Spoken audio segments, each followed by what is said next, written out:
So for this project, I'm using a large, could be a water glass or a beer glass. I think you can even find these right up at Dollar Tree, and they're fairly thick glass. And you can see all I'm doing is nipping around the perimeter, and actually each of those pieces will be almost perfect for the flower petals. Now, if you saw my project where I made the roses in the watering can, the petals are going to be almost identical to those, only they are not. Some of them I had them dip in the middle, and these won't. So when you get a piece like this, what I'm doing is I'm just cutting off the pointy end on each side, and I'm rounding it on the top just by nipping the corner a little bit on each side. And these are the sea bell nippers, by the way, and these nippers are back in stock. One place that I know they're in stock is Wits End Mosaic. See how that's rounded? So that's the petal that we're going to be using, and it's almost identical to the petals that we used for the rose. And so here I am just picking up one piece of glass at a time that I had nipped off, cutting off the pointy edges on each end, and then making it rounded at the top. So it's flat at the bottom and rounded at the top. The only difference between these petals and the ones I did for the roses that are in the watering can is I didn't dip in the middle, and some of them I did on the rose, but not all of them. So these are very similar. I'll go slow for a couple of more, and then I'll go ahead and fast forward it. So again, the sea bell nippers are back in stock, and I actually bought a second pair from Wits End Mosaic when they said they got them in. And that's actually in Australia. There are some places that are trying to sell them for $250, so don't fall for it. Here you go again. See how it's nice and rounded at the top and flat at the bottom. And that's how I'm making all of these petals. So the sea bell nippers, anyway, are 55. I think they were 55 or 59. And $10 shipping, and that's coming all the way from Australia. You're welcome to look around on other sites. It just seemed about the easiest, so I went ahead and ordered them because for a while nobody had them. They were out of stock everywhere. They were on back order everywhere. And the thing about the sea bell nippers that's a little bit different than other nippers, they are very lightweight, but also if you look at them, there's a teal rubber ring just behind the blades, and when you cut a piece of glass, instead of the piece of glass flying, it actually holds on to it, and then you drop it yourself. And don't let it fool you, though. You still need to be careful. You still need to wear eye protection because little shards can fly off of it. And there I go again, showing you the rounded at the top and flat on the bottom. And I just keep on going around the perimeter of the glass and nipping off the pointy ends and rounding it at the top. So I think you guys kind of get the picture. And I'll go ahead and fast forward from here on. You just keep on going around the perimeter of the glass until you either have enough glass that you need or until the whole glass is gone. And in this case, I think I used the entire glass. And this is fairly thick glass that I used also. Thick glass is easier to shape than thin glass. Thin glass can crumble. So once I had everything I needed, I have this is air dry clay. And I've had this for like 4 years, and I just close it back up and it's still soft. And I use it to just get an idea of how I want the flower to look. And once I have it how I think I want it, I take it all out and I throw it in my tumbler.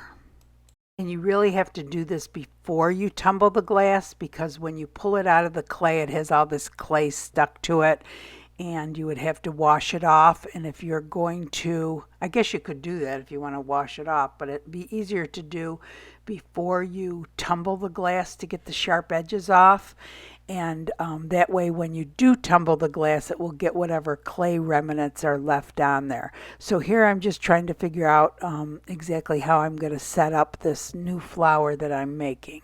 So after I have it the way I want it, I get out my Vavor tumbler. This is a tumbler I use just for inside the house with water to get the sharp edges off. I do have tumblers out in the garage that I use for faux sea glass that I use grit in, but this one I just keep in the house. See how the clay is sticking to it, and this being in the tumbler will take it right off.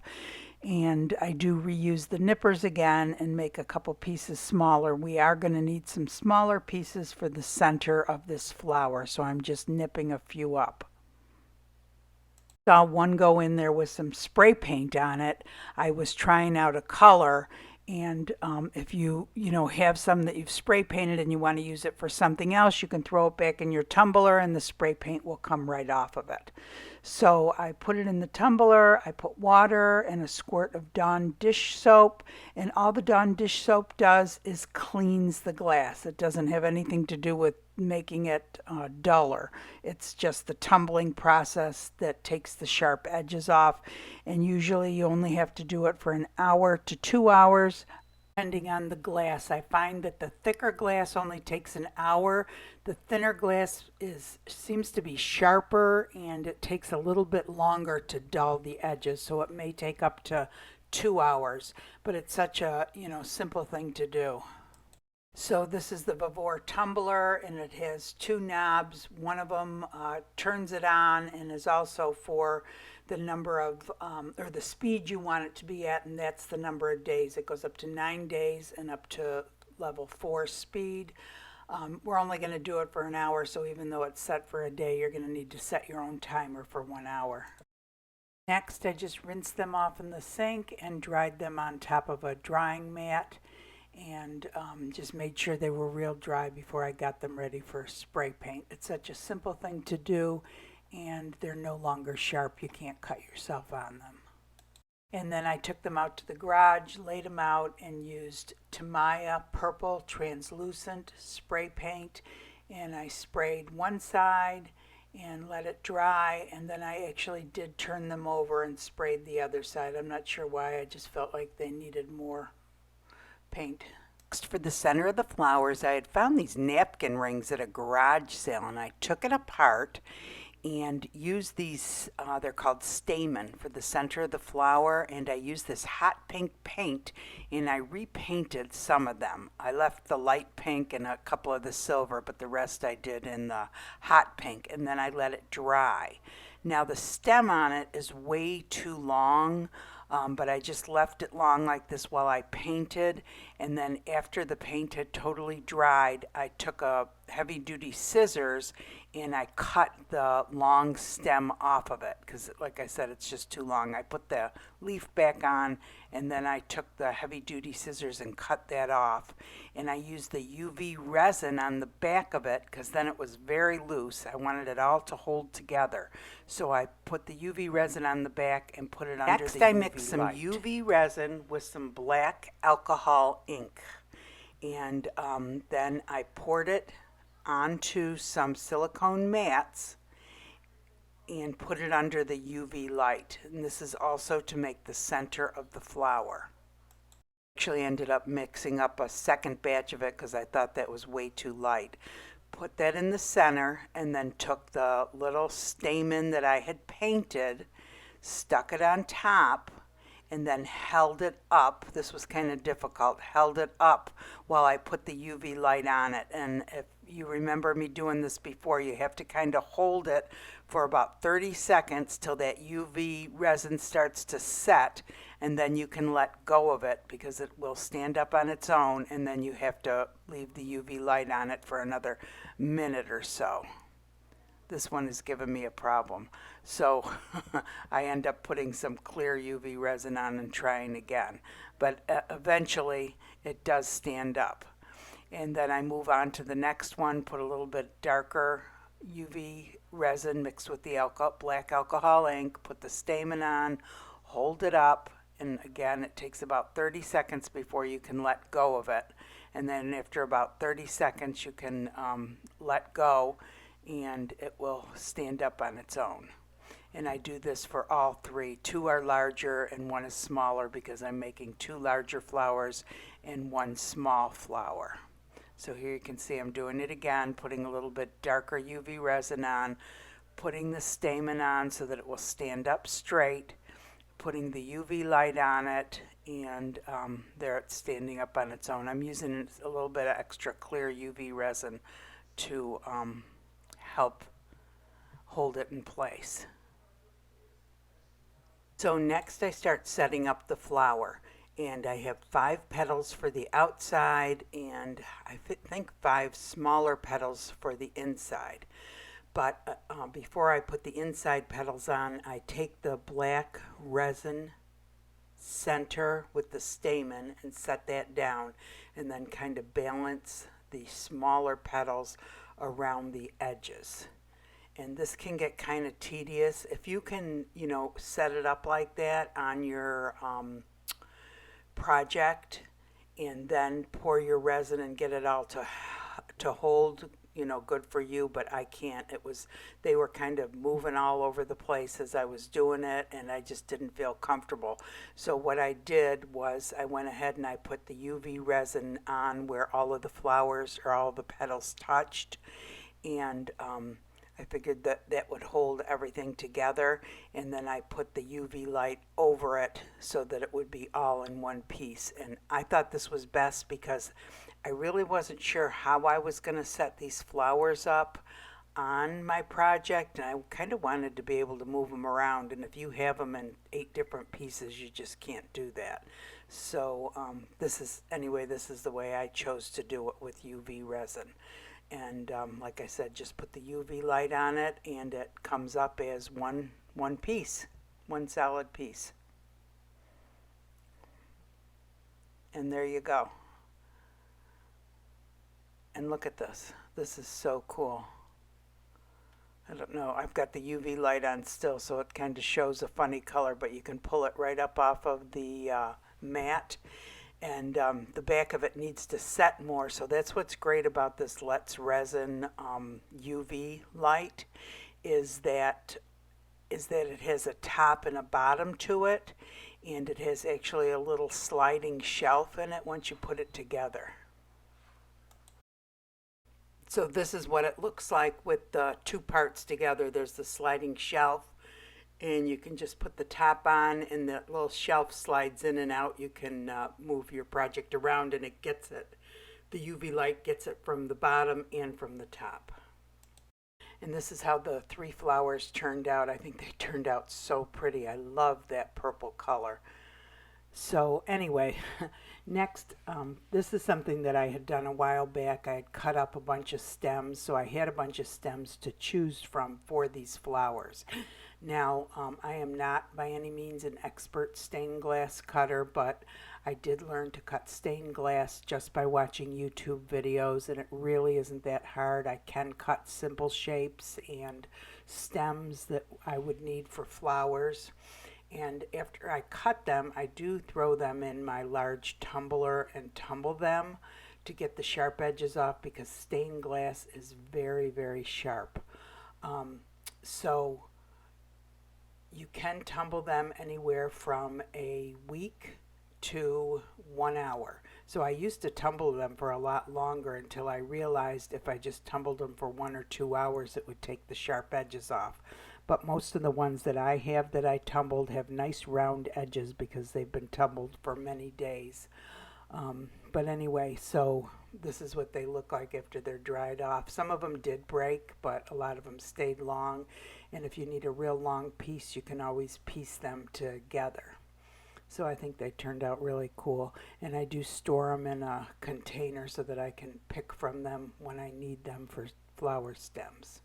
So next I was trying to make a vase for my flowers, and I got this big idea of trying to score it with a tool for stained glass, and that was kind of a big fail. I scored it on each side, and then I took the nipper tool and tried to do it, and it kind of broke up kind of funny. So this glass here is super, super thin, and it kind of crumbled wherever I tried to nip it. I did end up with a piece which You'll hear later that it ended up breaking a couple of times, but I was able to complete the project with it.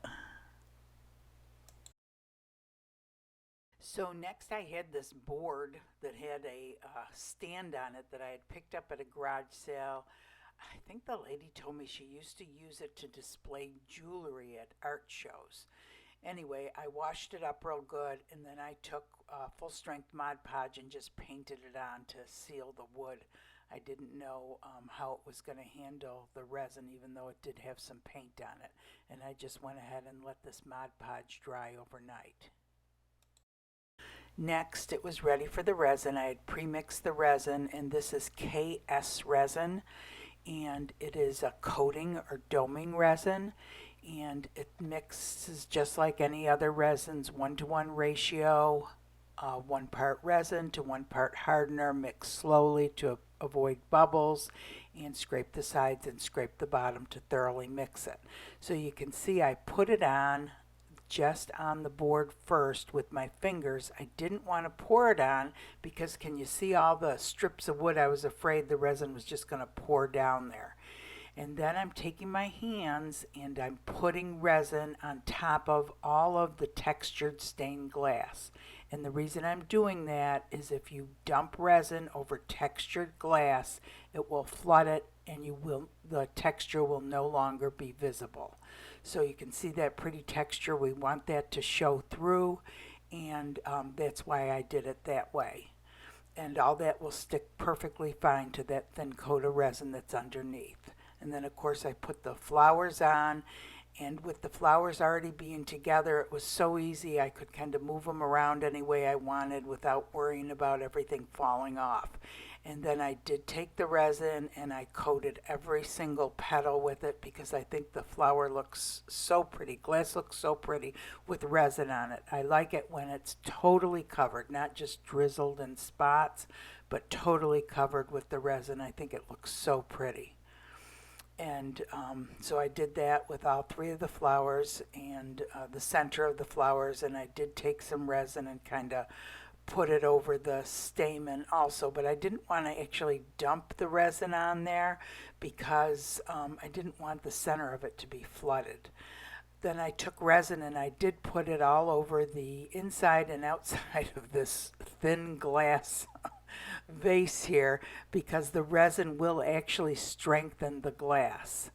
But anyway, so then I used the heat gun to get rid of any bubbles that might be there, and my little, I use a toothpick to move glass around and to get sediment or whatnot out of there.